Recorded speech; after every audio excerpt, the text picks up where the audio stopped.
16-year-old Clara had just moved into an old, isolated house.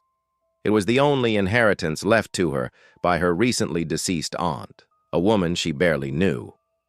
From the very first night, an unnerving silence filled the house. The floors creaked as if someone was walking in the hallways, but Clara was alone. Or so she thought. On the second day, while exploring the attic, she came across an old wooden chest hidden beneath some moth-eaten blankets. As she lifted the heavy lid, a musty smell wafted out, mingling with the scent of decaying flowers. Inside, nestled on faded velvet, lay an antique doll. Its porcelain face was beautiful, yet striking, with long black eyelashes and lips painted a shocking shade of red. But it was the doll's eyes that truly unnerved Clara, two gleaming black orbs that seemed to glow in the dim light filtering through the attic window. A shiver ran down her spine, but curiosity got the better of her, and she reached out to touch it. The moment her fingers brushed against the doll, something shifted. The air grew colder, and the sound of the wind howling through the trees suddenly seemed to fill the house. An icy sensation crept up her neck, and she could have sworn the doll's eyes seemed to flash. Quickly pulling her hand away, she felt a sudden prickling sensation all over her skin. That night, as she lay in bed, the whispers started. At first, they were faint, like the rustling of leaves outside her window. But gradually, they grew louder, more insistent, seeming to beckon her to come upstairs. Trembling, Clara clutched her blanket, trying to convince herself it was just the wind. But the whispers continued throughout the night, growing more urgent, more desperate. Clara didn't sleep at all that night. And as dawn broke, she found herself inexplicably drawn to the attic. When she opened the door, the whispers stopped abruptly.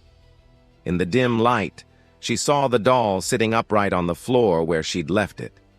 Its black eyes seemed to stare directly at her. A strange, inexplicable chill radiated from it, sending shivers down her spine. Over the following days, Clara tried to ignore the doll, but strange things began to happen.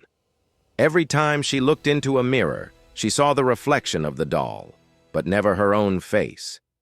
The walls of the house seemed to whisper when no one was around. And whenever she turned off the lights, strange shadows danced on the walls, taking on shapes that made her heart race. One evening, Clara's younger brother, Leo, came to her, his face pale and tearful. He told her about a woman with long, flowing hair and black eyes who had been visiting him at night, sitting at the foot of his bed and whispering to him. Though she didn't believe him at first, she noticed wet footprints on the attic floor leading to his bed. When she checked the attic, she found the door was locked from the inside. That night, Clara awoke to find the doll lying on her stomach, its cold porcelain face inches away from her. Its red lips seemed to curl into a cruel smile. Then she heard the whispers again, this time coming from everywhere and nowhere at once. "Play with us, or stay forever." The room grew deathly cold, her hands and feet becoming numb. She couldn't move. Desperate to break the curse, Clara spent the next day searching her aunt's old belongings for answers. Finally, she found an old leather-bound book hidden in a secret compartment in her aunt's desk. Its pages contained a ritual to banish a spirit from a possessed object. That night, armed with the book and a flickering candle, she climbed to the attic. As she began to read the words aloud, the temperature dropped dramatically. The candles sputtered and went out, plunging the attic into darkness. But she could feel the doll watching her, its red eyes gleaming in the gloom. Suddenly, the doll rose from its place on the floor and floated toward her, its eyes blazing with malevolent fire. Clara finished the ritual, her voice trembling. Just then, a piercing, otherworldly scream tore through the house. The doll fell, shattering into 1,000 pieces. The cold wind that had been whipping around the room vanished, and the attic was silent. Taking a deep breath, Clara gathered the doll's remains and threw them into the fireplace. As she did, she heard a sharp, eerie giggle behind her. Turning slowly, she saw in the mirror a single black eye gleaming at her from the darkness. The whispers started again. This time they sounded closer, more insistent. "Come play," they hissed. "Forever!"